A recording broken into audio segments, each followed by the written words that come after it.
President Yemi Shalcender with PBS NewsHour. On the campaign trail, you called yourself a nationalist. Some people saw that as emboldening white nationalists. Now people are also saying that the president. It's such a racist There are question. some people that say that now the Republican Party is seen as supporting white nationalists because of your rhetoric. What do you make of that? I don't believe it. I don't know. Why do I have my highest poll numbers ever with African Americans? Why do I have among the highest poll numbers with African Americans? I mean, why do I have my highest poll numbers? That's such a racist question. Honestly, I mean, I know you have it written down and you're going to tell me. Let me tell you, it's a racist question. And Mr. President, I love it. You know what the word is? I love our country. I do. You have nationalists, you have globalists. I also love the world. And I don't mind helping the world, but we have to straighten out our country first. We have a lot of problems. And Excuse me. But to say that, what you said, is so insulting to me. It's a very terrible thing that you said. And Mr. President, Lead the way. Lead the way. How about you lead the way? Oh my God! Oh my fucking umbrella. She's up. Whole nother level of shit you can't even understand. What is good, my people? We are live back again with another episode of The Forecast.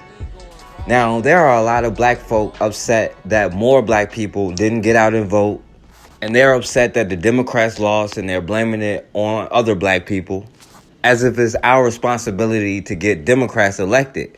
Now, first of all, they just skip over the percentage of the white women vote to go straight to black people, even though white women also classify themselves as minority, and they benefit the most from all of these democratic programs set out for minorities. And even though they let white women play both sides of the fence and call themselves minorities so they can benefit from civil rights while at the same time helping uphold white supremacy, but they skip right over them to place the blame on us. The same people pointing the finger at us for the Democrats losing, they don't have anything to say about the Hispanic vote and how they vote against their own best interests. These Democratic politicians have specific agendas for the Hispanic community to benefit them, and they still vote against them. They want black people to cape for immigration, and they can't even get the immigrants to vote for them. A lot of Hispanics went out the way to vote against the black candidates.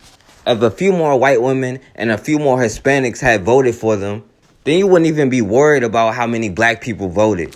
But even though white women and Hispanics benefit more from Democratic politicians than black people do, you still expect black people to get these people elected. But I think a lot of black people were done after Barack Obama. And by the way, they love to say it was white people that got Barack Obama elected. But Obama never won the white vote, especially not white women. Black people came out in record numbers and voted for Barack Obama. I didn't vote for Obama either time, even though the first time I should have for the culture. But it was black people that went out and got Barack Obama elected, and he had an agenda for everybody but the black community. He had no problem saying he had an agenda for the gay community. He had no problem giving the people who call themselves Jews who went through the Holocaust reparations. But when you ask about reparations for black people, it's, oh, well, we need to put money in the public schools, even though all people go to public schools. Obama had to apologize for saying Trayvon Martin would look like his son, which he would. But after all of that, he told the black community to go out and just vote for Hillary, or he'll take it as disrespecting his legacy. And again, they blame black people for letting Donald Trump get elected. But it was the black vote that got Obama elected in the first place. The black vote has always determined the course of American history. And every time there's a war or something like that, America opens their arms to black people from the beginning to right now. During the Revolutionary War, Britain offered black people freedom if they helped fight against the rebels. And George Washington and the colonies were losing until they came to black people and offered them freedom to help fight back. And when black people got involved, that helped decide the Revolutionary War. Of course, George Washington went back on his word, but he had to get black people to fight with him. During the Civil War, Abraham Lincoln took a page out of George Washington's book. The South was kicking the North ass until Lincoln offered black people freedom.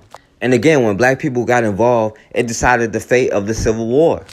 During World War II, again, Franklin Roosevelt and Harry Truman, they did the same thing. In 1941, Franklin Roosevelt tried to bring back Reconstruction. and passed some kind of civil rights bill. He started cracking down on laws like peonage, which they used to lock black people up for debt. But that's because they needed black people to help in World War II, to help decide that fate. But when those black soldiers came back, they were treated worse than the German captives. And even still today, you got the president calling Nazis very fine people. At the end of the day, it didn't matter who the president was. We still got the same results, even though it's the black vote that determines America's fate. And even though black people supported and still support Obama in record numbers, they were still shooting down black men, women, and children in the middle of the street and getting away with it. In Chicago, a 15-year-old brother, Dakota Bright, was shot in the back of the head by Chicago police officer Brandon Temand, and he got away with shooting a boy in the back of the head. So let's go back and see what happened to this young brother, Dakota Bright. A police officer is cleared by the police board in the 2012 deadly shooting of a 15-year-old boy. CBS 2's V. Wynn live at police headquarters with more on the board's decision. Hi, V. Yeah, good morning, Marissa and Mike. The police board voted 5-3 here last night to clear Officer Brandon Temand of any wrongdoing in this deadly shooting, despite the ruling by the Independent Police Review Authority calling this shooting unprovoked and unwarranted. Now, 15-year-old Dakota Bright was a freshman at Robeson High School when he was shot and killed. An autopsy report shows he was shot in the back of the head during a chase with police. The 2012 shooting sparked controversy and protests in the community. Bright's family says he was walking to his grandmother's house at the time of the shooting. Officers responded to a burglary call that turned out to be a false alarm. Officer Brandon Temand told the board he feared for his life and thought Bright was reaching for a gun when they saw him walking in the alley. Bright was unarmed, but police did find a gun nearby. A majority of the police board found the officer's testimony to be credible and persuasive. The board says Officer Temand had been a tactical officer for 5 years, calling him a decorated officer, and how his reputation for honesty was backed by his character witnesses. Now, the city council approved a settlement 2 years ago to the family for $925,000. We are hoping to hear from Bright's family sometime this morning, on the board's decision. So, according to the Chicago police, this cop, Officer Brandon Temand, and his partner were responding to a burglary call that ended up being a false call, so there was no crime committed in the first place. And they really had no reason to be bothering this 15-year-old kid. Now, at the same time, this young brother, Dakota Bright, was walking to his grandmother's house after leaving his friend's house when Officer Brandon Temand sees him and claimed that he was walking down the street with a gun in his hand. Now, who just walks down the street holding a gun for no reason? But the cop said that's what he saw, so he started to chase him, and he shouted, "Police, drop the gun." Now, the cop said as he was chasing him, the young brother Dakota Bright turned around and looked at him and started grabbing for his waist on his left side. Now, mind you, he said he was walking down the street with a gun in his hand, so why would he have to reach for his waist if it's already out? But of course, he said he feared for his life and he had no other choice but to shoot this 15-year-old kid in the back of the head. Now, no gun was actually found on him. They said they found a gun somewhere in the neighborhood, even though it was supposed to be in his hand, he was supposed to be reaching, but the gun was somewhere else in the neighborhood. And they never really said it was his or they had his fingerprints on the gun. They just said they found a gun somewhere in the area. You even had one witness call the police on the cop saying that he shot somebody in the back of the head. But despite all the evidence, the police still decided to clear themselves of all charges. A key ruling almost 5 years after a Chicago police officer shot and killed a teenager on the city's south side. His name was Dakota Bright, and he was 15 years old. The Independent Police Review Authority determined the police actions were unjustified. CBS 2's Sandra Torres reports. I'm just so thankful that this man, some justice is coming for my baby. Standing feet away from the backyard where a Chicago police officer shot and killed her 15-year-old son, Pansy Edwards makes a plea. Please look at this case and pay attention. It hurts me when I hear them talk about the police murders and my son's name is left out. Her son, Dakota Bright, was shot in the back of the head by an officer during a foot chase in November 2012. Police initially said Bright turned and pointed a gun at the officer. No weapon was found on the teen, but a weapon was recovered near the scene. Now the Independent Police Review Authority, known as IPRA, brought the case out of the shadows, ruling the police actions were out of policy and used an unreasonable and excessive amount of force, which was unprovoked and unwarranted. It lifts a lot of weight off of me just to know that I ain't alone. I'm not the only one who know the truth.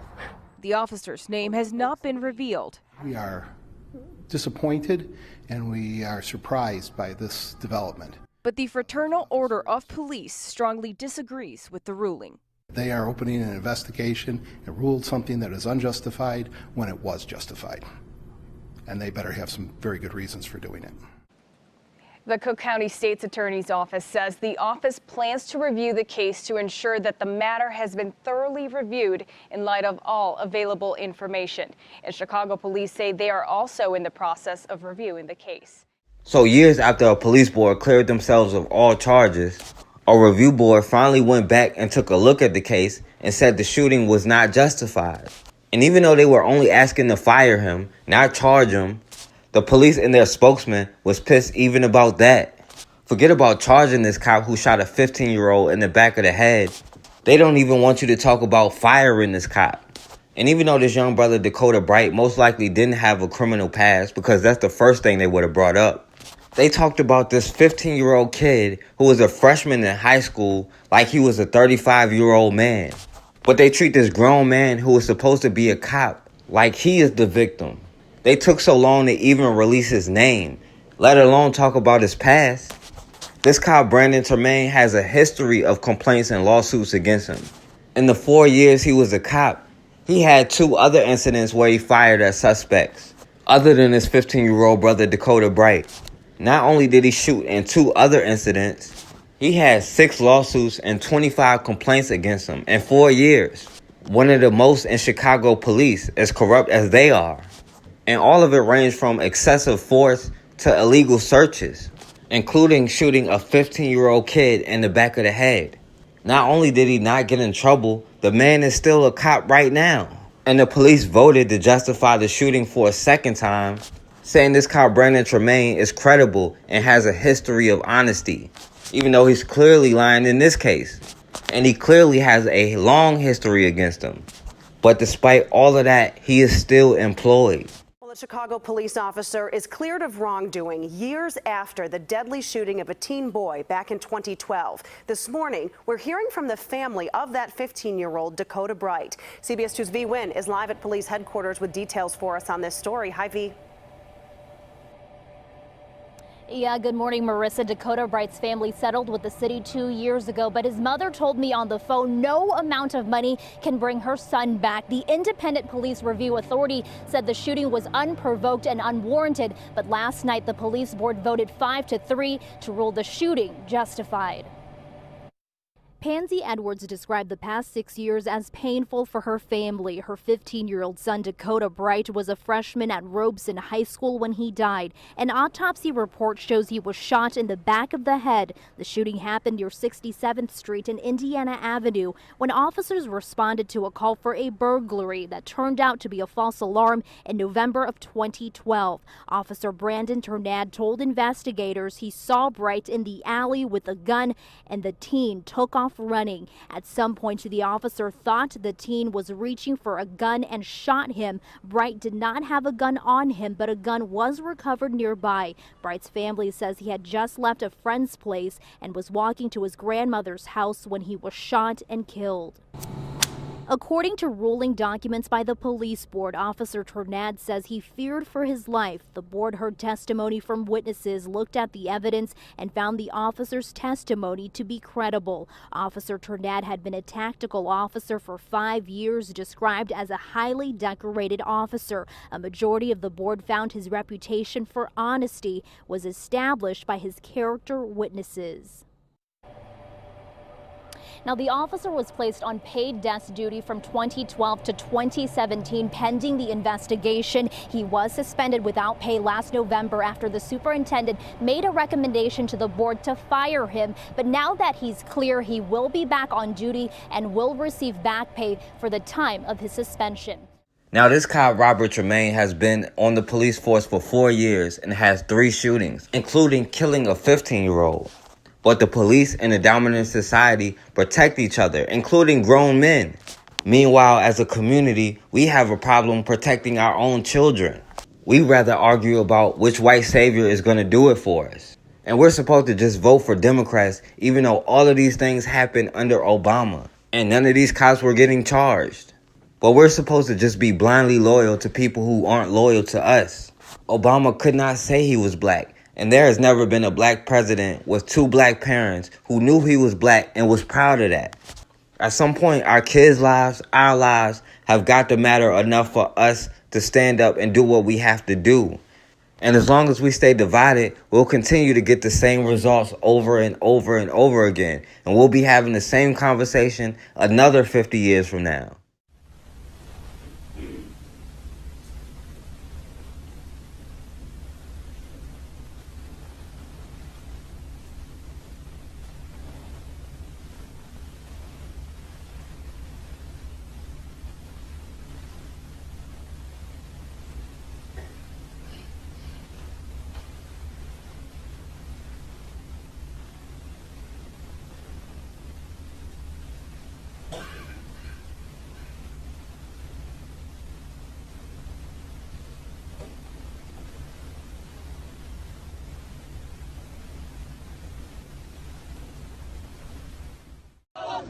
White nations! White nations! Now we start the deportation! Now we start the deportation! White nations! White nations! Close borders! Close borders! Now we start the deportation! Now we start the deportation! You're right, gentlemen.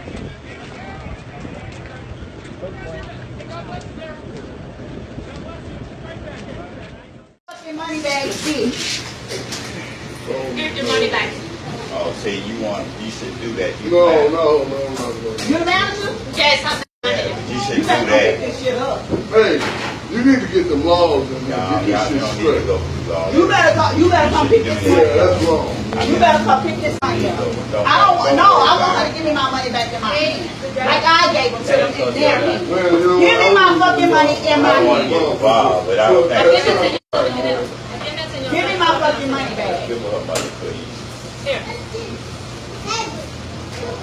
Man, let me get Norfolk Circle in Anderson County is usually a quiet place, but not early this morning when Ashley Jones heard people outside her home, followed by banging on her front door. You can see him in this home security video. She called 911 and I went to the side of my bed and I grabbed our gun. Before this mother of 3 girls knew it, a man was forcing his way inside. Banging again, bang, bang, bang.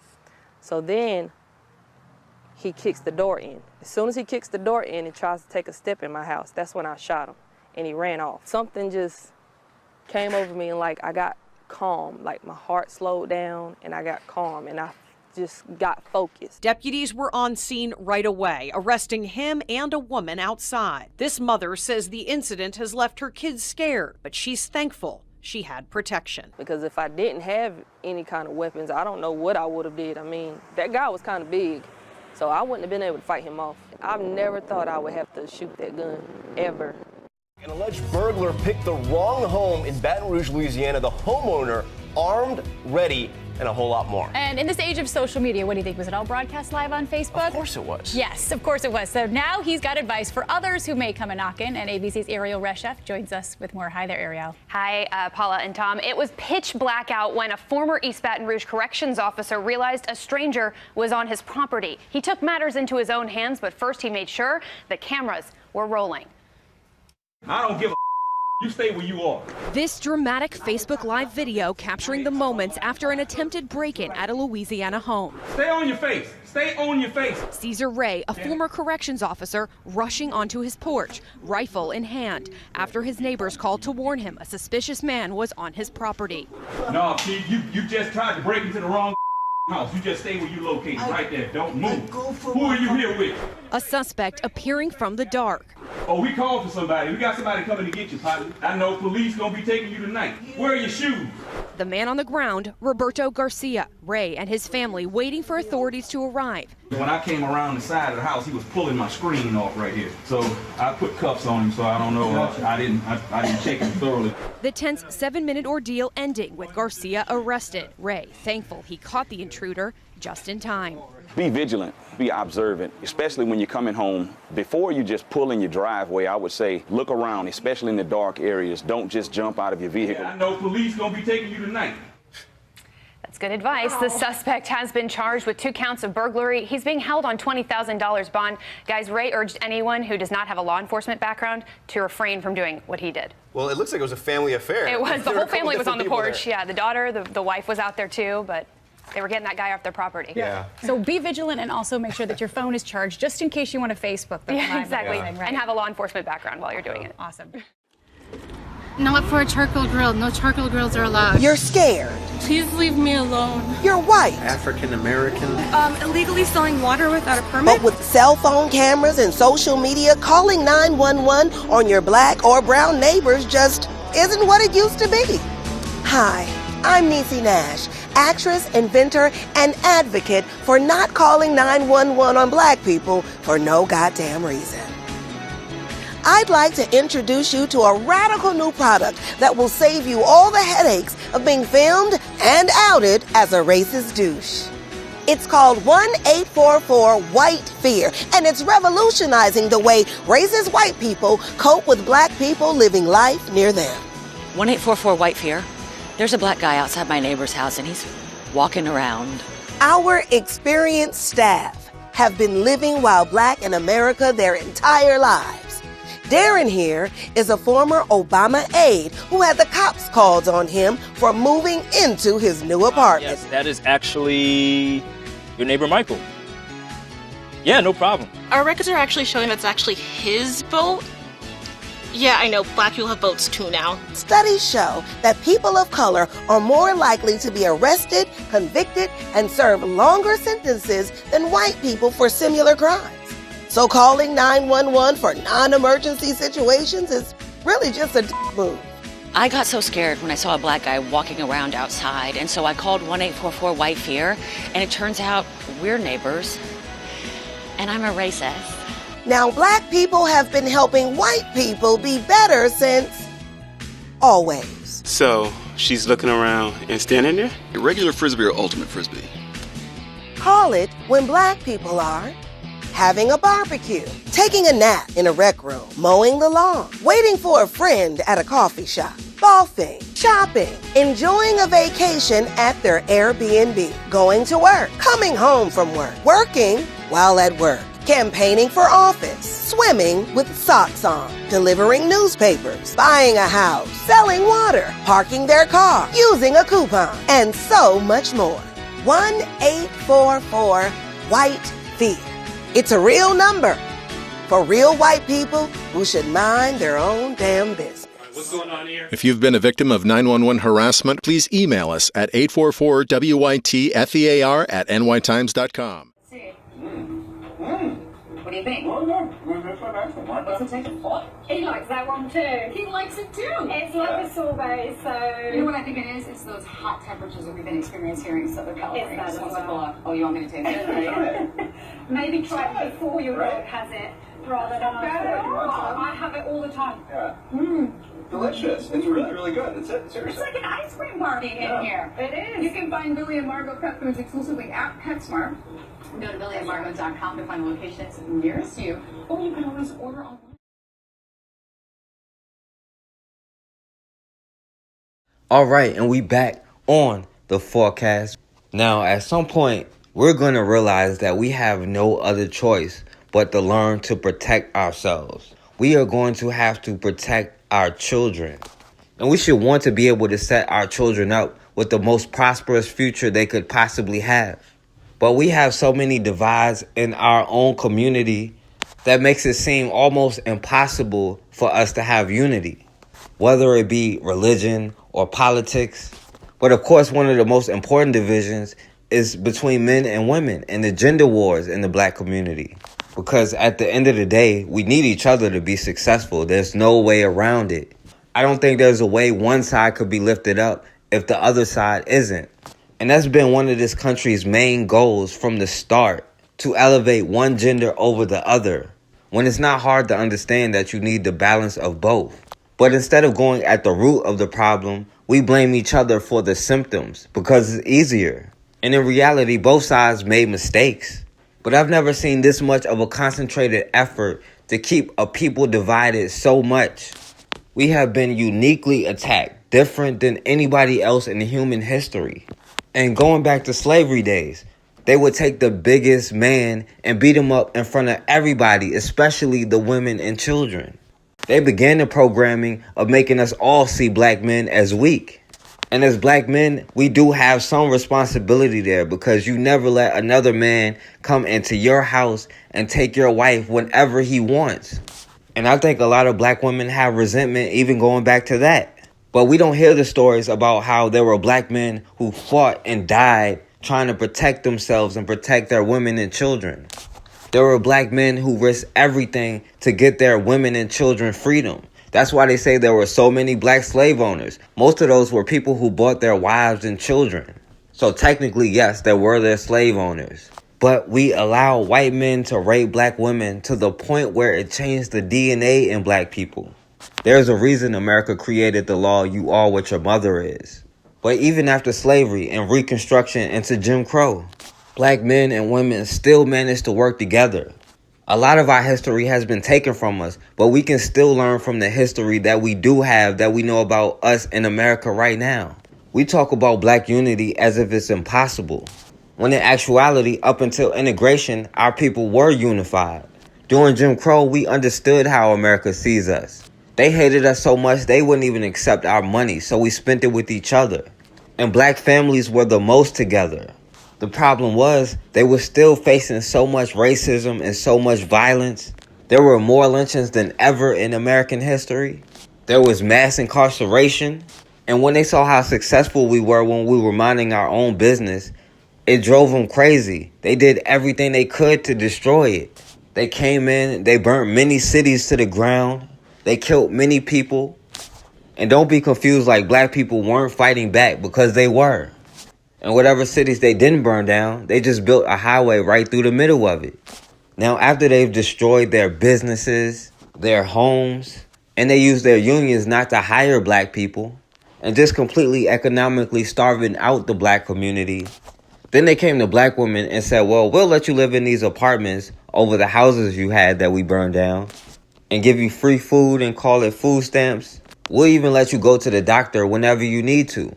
But all you have to do is kick the man out of your house. I guess to put it bluntly, I never saw the people in Pruitt-Igoe as that different from the lives of poor people I had grown up with in Mississippi, except for one thing: the strong, tightly knit communities and families in which I grew up had begun to shatter around the people who were displaced in a northern city with few supports. And the policy and the housing authority was to move the poorest of the poor, the most dependent families, to Pruitt-Igoe. Before we moved into Pruitt-Igoe, the welfare department came to our home.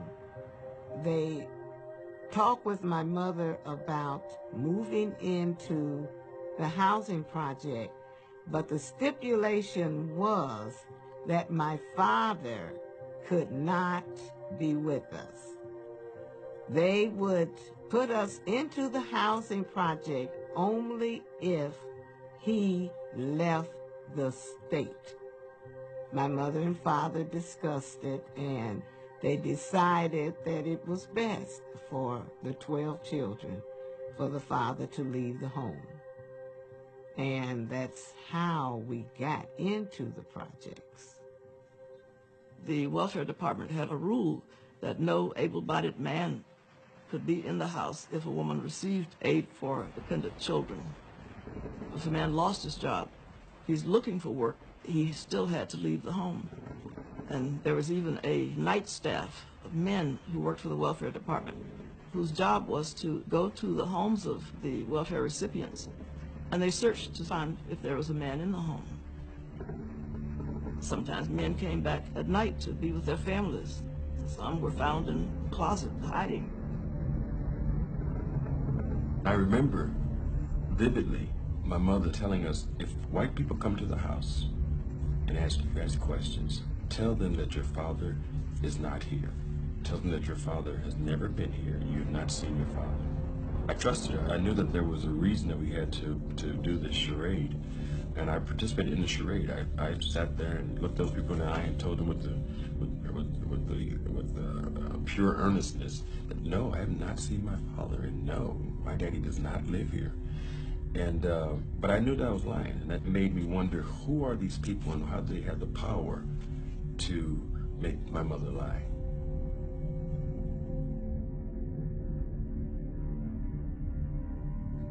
We're giving you money. We want to be able to control you. We're giving you money, so we have the right to make stipulations as to how you use it and what you use it for. There were so many restrictions. We couldn't have a telephone. We couldn't have a television. And we were really left at the mercy of the system. In the project, it seemed to be strategically planned to create an environment that people felt isolated, that people felt restricted, that people felt, inhuman almost. You're bad, we have to restrain you, we have to curtail what you're doing. It was void of humanity. It was void of caring. It seemed more like a prison environment that you have to escape from. They were treated in some ways like they were prisoners. If we are going to support you and to give you a few measly dollars to live on, then we're going to extract blood from you. You're going to live according to the rules we set. And the rules just happen to be very punitive. There was this whole undertone of morality, that they had poor morality, that they were immoral by virtue of the lifestyles they led. Poverty never created immorality. Poverty created want.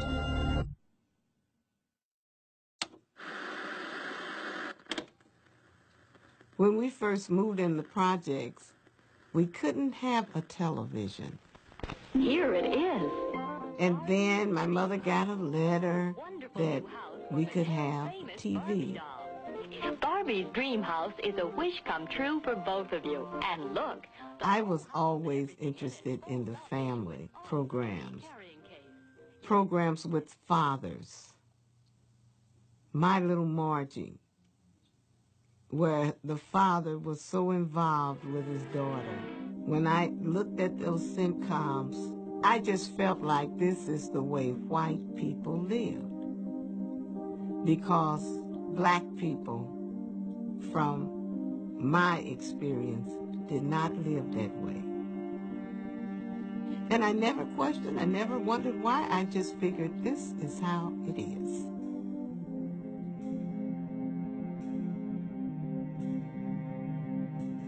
We have our home here, and if the colored move in and run real estate values down, it's bound to create tension.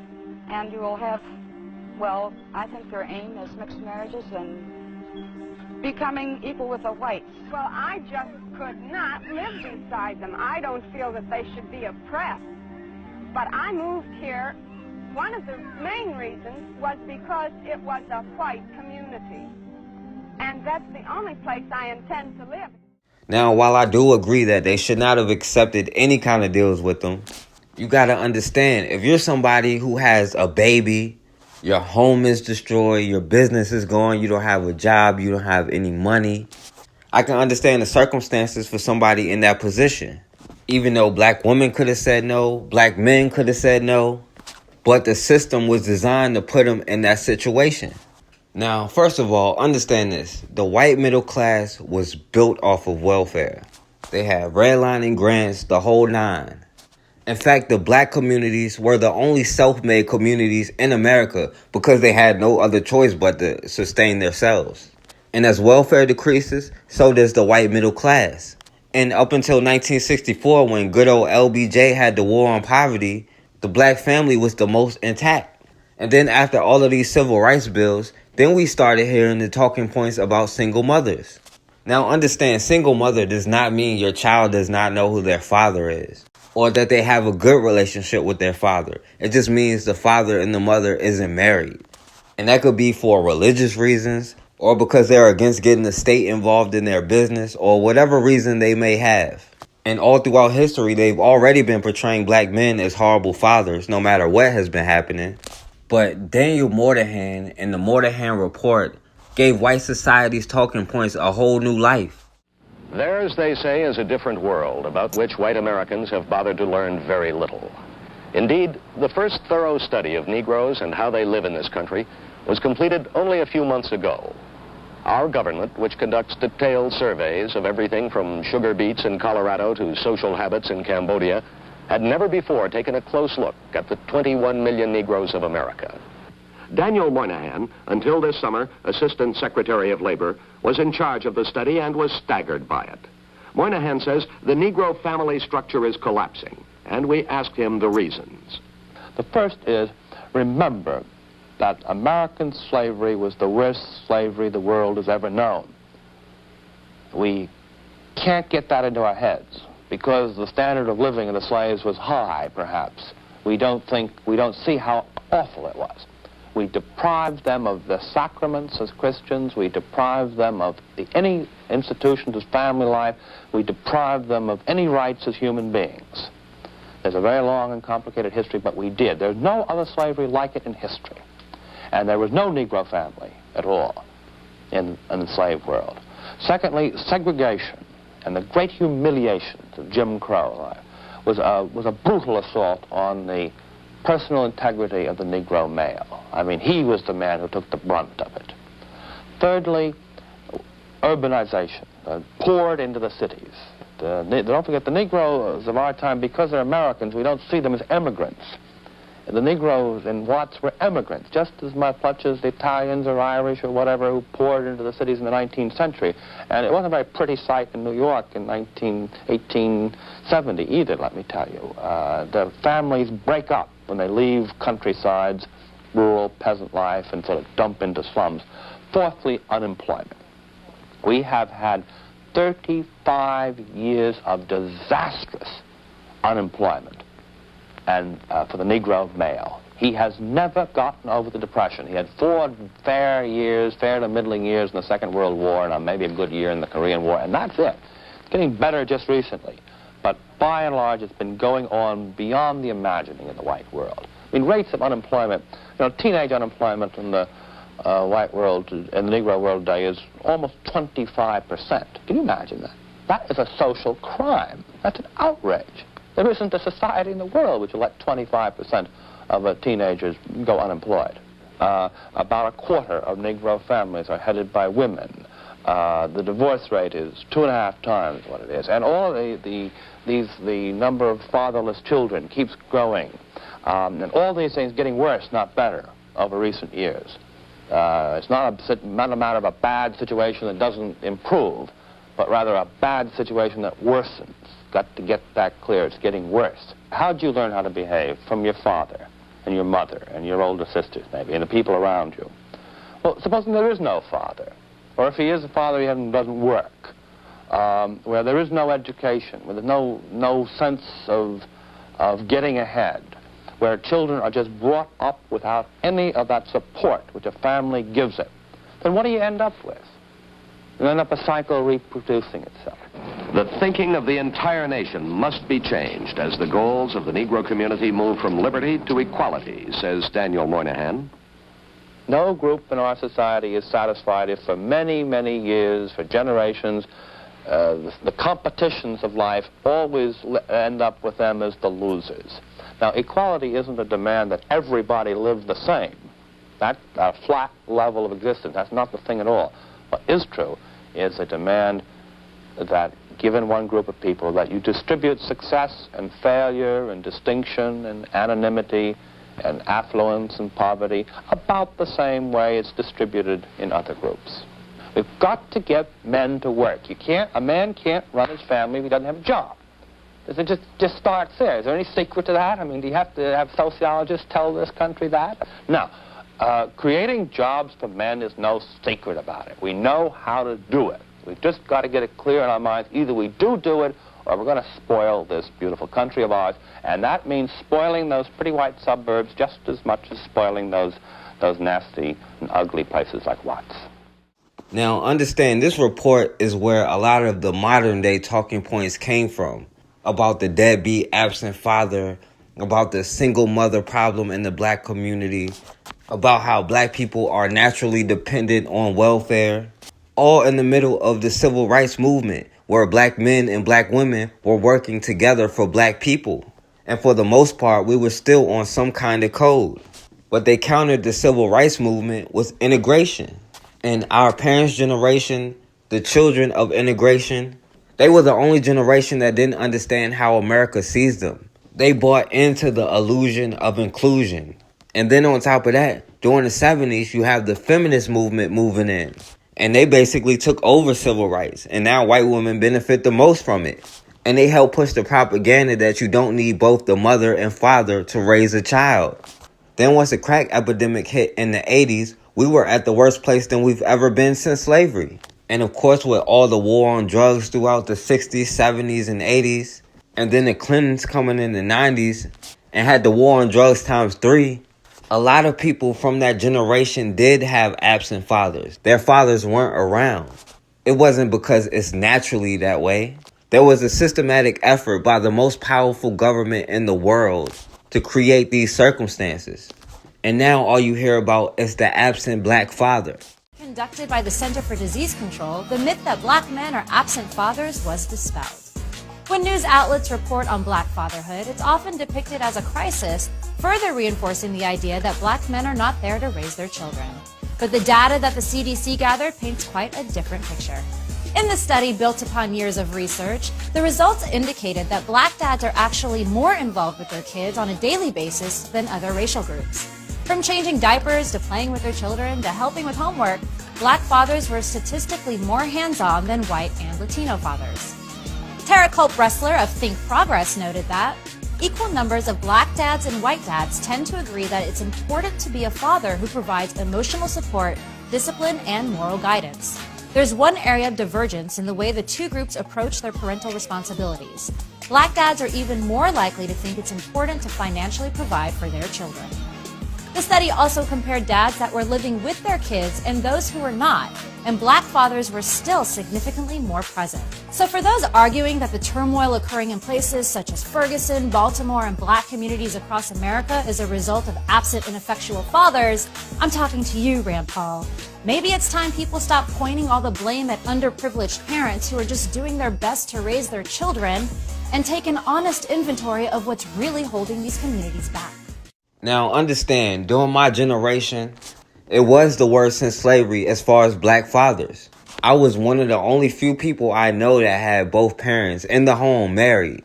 But a lot of people from my generation do whatever it takes to be fathers because they didn't have their fathers, whether they're married to the mother or not. And the difference in America in the 80s and 90s when the crack epidemic was hitting the black community, they were sending black men to jail. Right now, when the opioid epidemic is in the white community, they send them places they can do drugs safely and have their high in peace. But don't get it confused like we're the only group that has these issues. White men and white women have their problems and they're very vocal about it. The only difference is we can't afford to have these problems. We are not in the same position as they are in. And while they talk about our community and the broken homes, they need to pay attention to their own broken homes. America's divorce rate is high. There are a lot of single mothers that we're not talking about. There are a lot of white single mothers they don't pay attention to at all. But we can't afford the same divisions they have. America as a whole is getting married less and less. And as far as the black family, I think that black men and black women should wait longer before getting married and having kids. Stop doing this so young. I think both men and women should wait to their 30s, especially men. Women too, but y'all seem to have this biological clock that's going off. But you should definitely live your life before you decide to have kids. Kids are a responsibility that you have to change your life for, and you have to understand that before you have kids. And to me, I think people should be together at least 3 to 5 years before having kids. I would say living together for at least 3 years. The first year, most times you're just happy to be living together.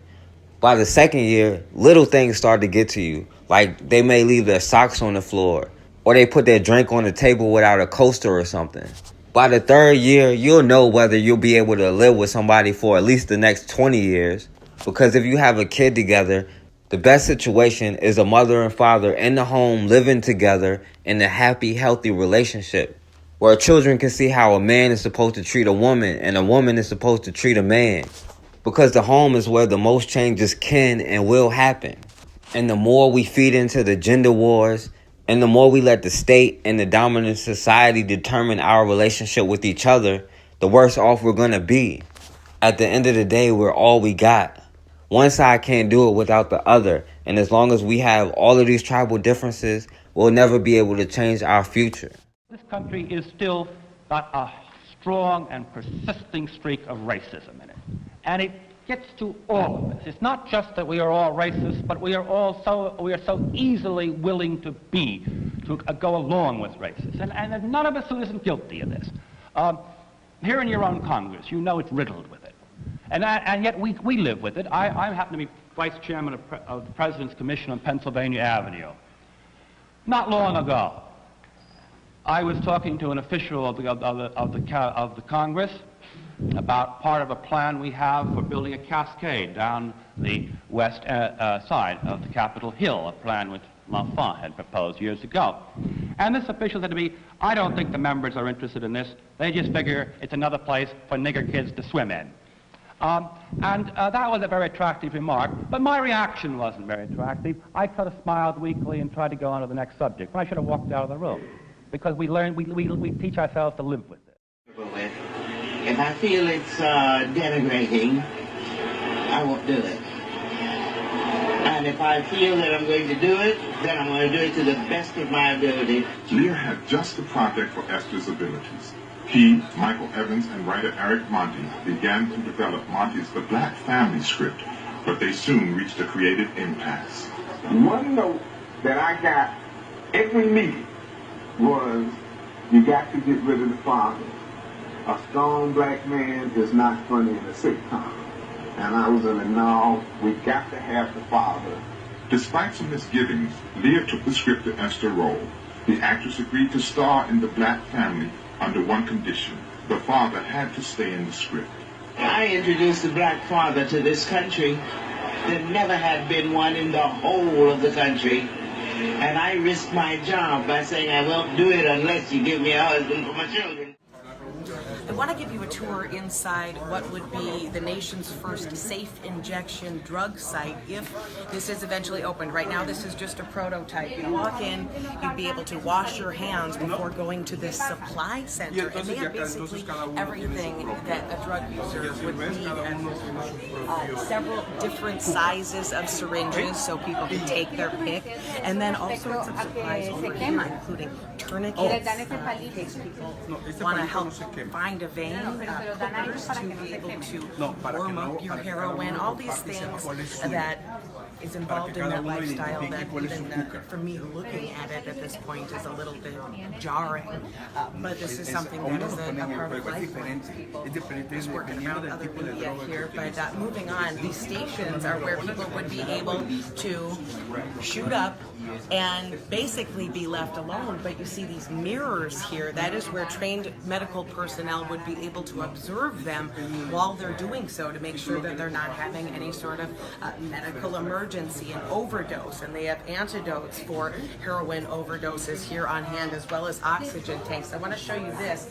This is in case a drug user wants a little bit of privacy. For some, they're shooting up in their thigh, which means they're dropping their pants. There's also a spot here if they would prefer to lay down while they do their drugs. So people spend about a half an hour in this area, and then they have a chance to come over here, which is basically, excuse all of our media equipment, a chill out room where you can enjoy your high, apparently, but this is also a place where people might be encouraged to find services. The promoters of this space say that this is where they're able to sort of form a community, and hopefully with the end goal of getting some of these folks into treatment. Again, this is not legal in California right now. It's not legal in the United States. San Francisco looking for a special exemption that could allow this, and that bill is on the governor's desk. You see trying to shoot me? You see trying to shoot me, lady? I ain't doing nothing to nobody. You saw me sleeping, right? I had that knife in my protection, Miss Lady. Get on the ground. I'm out here. Ma'am, come back. I'm holding. Right to record. He's got knives. Excuse me, boy, man. I don't have knives. I don't have knives. That's the only one I have. Get on the ground. Just get on the ground, bro. Get on the ground. Hey, bro, just get on the ground. Just on the ground. Don't die. This is not worth dying for. Just get on the ground. Get on the ground. It's not worth roll dying over. for. Roll over. Just roll over. Roll over. It's not worth dying for. It's not worth dying for. Put your hands behind your back. Go ahead, put your hands behind your back. Listen to him. It's not worth dying for. They're killing us out here. It's not worth dying for. This shit is not worth dying for. Okay, good. I got to go. Just relax. All right.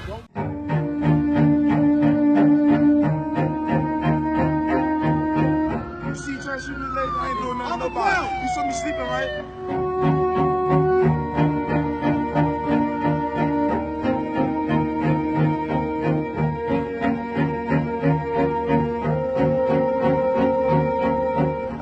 My possession, Miss Lady. I'm out here. Ma'am, come back. I'm holding. Right to record. Excuse me, boy, man.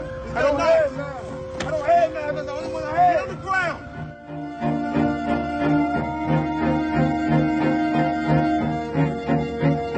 Get on the ground, bro. Get on the ground. Hey, bro, just get on the ground. Just on the ground. Don't die. This is not worth dying for. Just get on the ground. Get on the ground. It's not worth roll dying over. for. Roll over. Roll over. It's not worth dying for. It's not worth dying for. Put your hands behind your back. Just listen to him. It's not worth dying for. They're killing us out here. It's not worth dying for. It's not worth dying for.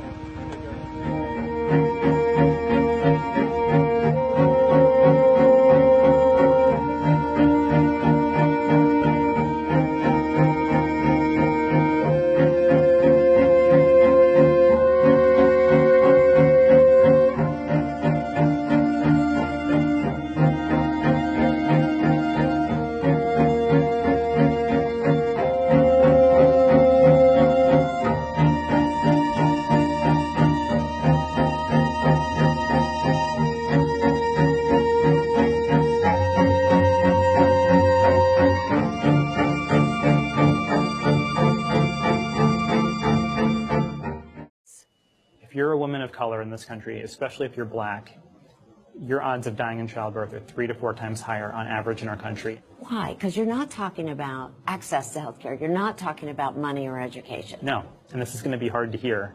We believe black women less when they express concerns about the symptoms they're having, particularly around pain. And that's the common thread in all the stories we've been hearing in the media, including Serena Williams.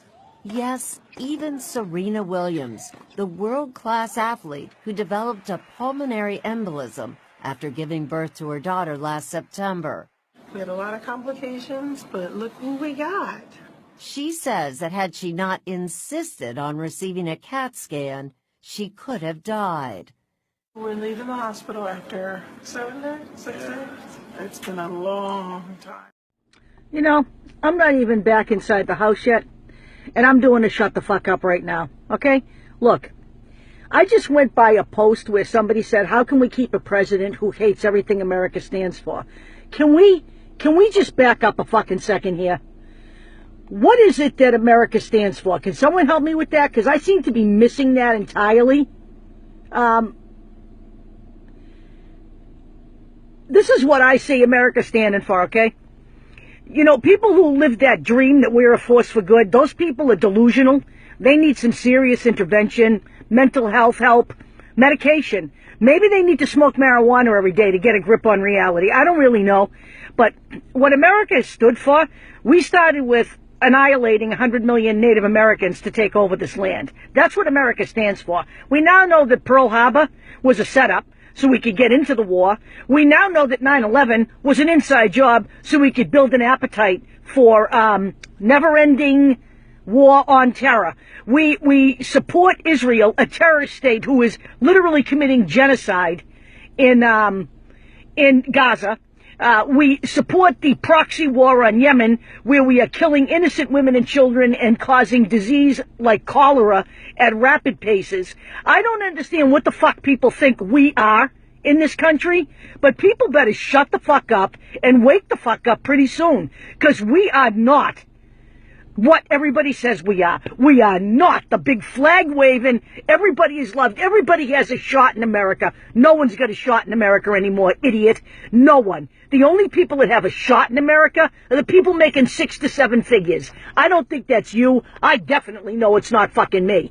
So please, shut the fuck up with the let's not keep a president who hates what America stands for. What the fuck do we stand for? We were willing to sacrifice 3,000 of our own people so we could go to war. Give me a break, people. Let's get a clue now. It's time to stop sleeping. It's time to stop walking in the fucking daisies and wake up and smell the goddamn shit that's piling up in your corner. Wake up.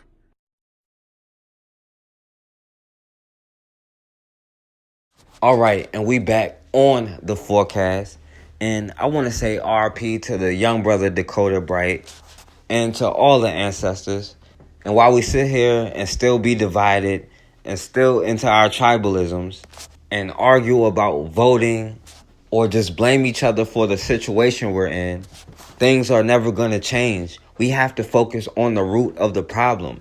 And our children's future should be enough for us to put aside our differences. We have to understand the history that we do have that wasn't destroyed. Our ancestors gave us the blueprint. Right now, we can nominate the most successful business people and put together a council strictly in charge of funding and helping grow black businesses. And we all can contribute to it, whether it be $1 or $1 million. And when we grow black businesses and put them into our own neighborhoods, we can hire each other. We'll solve a lot of economic problems, and we'll be able to build our own schools in our local districts, and more importantly, be able to control the curriculum. But at the end of the day, we have to learn how to protect ourselves. That is one thing our ancestors did not do. They did not learn how to protect themselves. If we were as violent as they say we are, we would never be in this situation in the first place. But understand, whatever we build, they will come to try to destroy it, and you have to be ready to protect it. So, as always, man, we have got to start standing for something, or we're going to keep falling for anything.